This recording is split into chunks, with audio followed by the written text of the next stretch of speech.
Tonight's breakthrough stimulus bill compromise came at the very end of a very dramatic day of legislative stimulus wrangling, including the drama of the expected return to the Senate of its ailing liberal lion, Ted Kennedy, fighting to survive brain cancer. He is said to be traveling back to Capitol Hill to cast his ballot. Today's drama on Capitol Hill started with drama of the worst kind in economic indicators. Unemployment claims for January were 598,000. That's the largest one-month job loss in 35 years. You can file that under reality, sobering. Or don't. Actually, don't.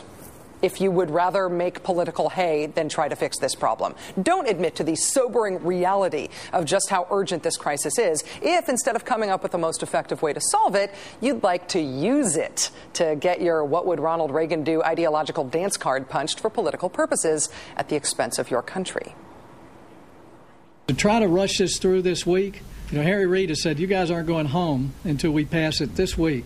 The biggest bill in history, they want to do it in 1 week. And now we're told by the majority leader we need to hurry up?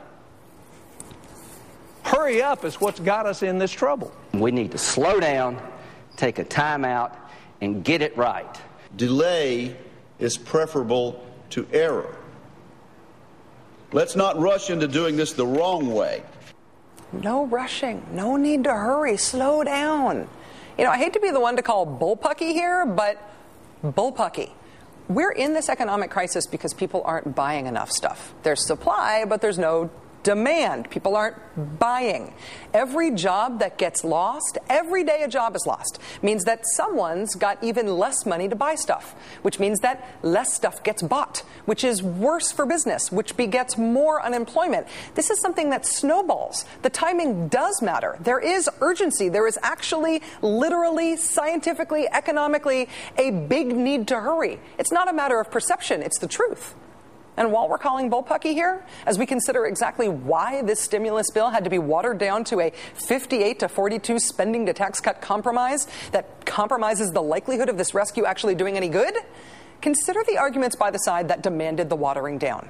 Arguments that, frankly, would get you flunked out of Econ 101, and that should get you heckled by people who are losing their jobs.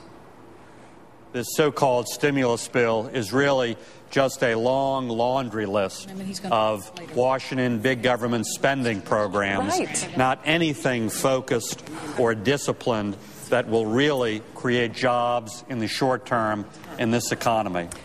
Again, I'm sorry to be the one to say here, but bullpucky.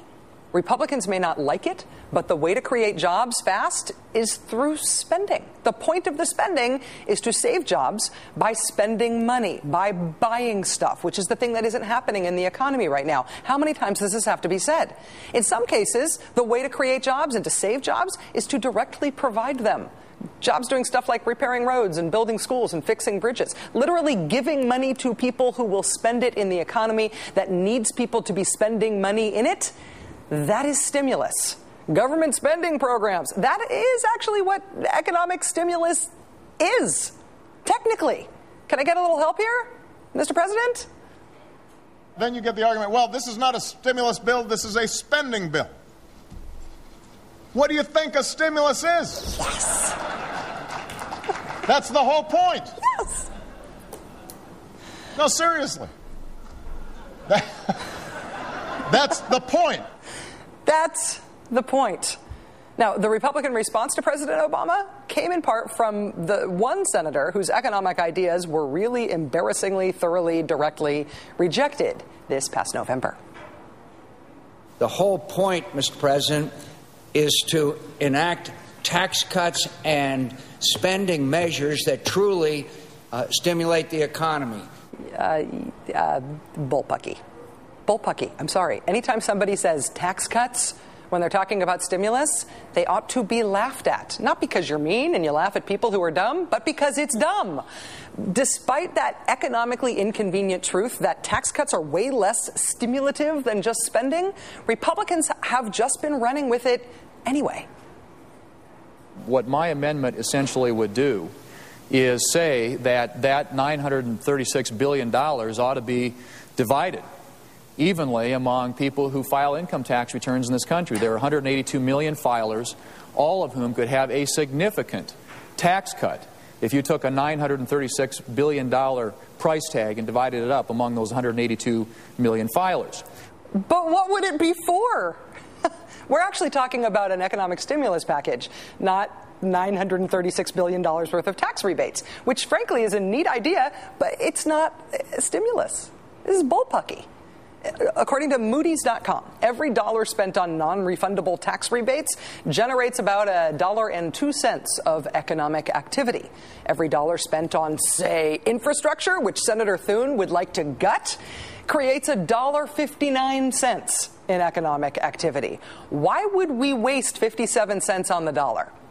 Why would we waste our money on tax rebates when actual spending works better? A stimulus bill like the one we have ended up with as of now, which is 42% tax cuts, gets the American people 42% punked.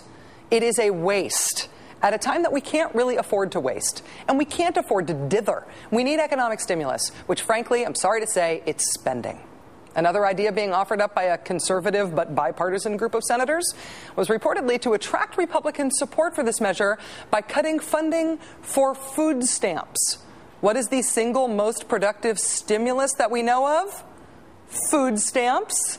Every dollar spent on food stamps puts $1.73 back into the economy. We don't know of anything that is more stimulative than that. Giving people who have very limited income extra money is like stimulus on steroids. That money will be spent, almost every dime of it. And that's the point. Cutting food stamps funding to attract Republican support is proof positive that the Republicans are not trying to come up with an effective stimulus here.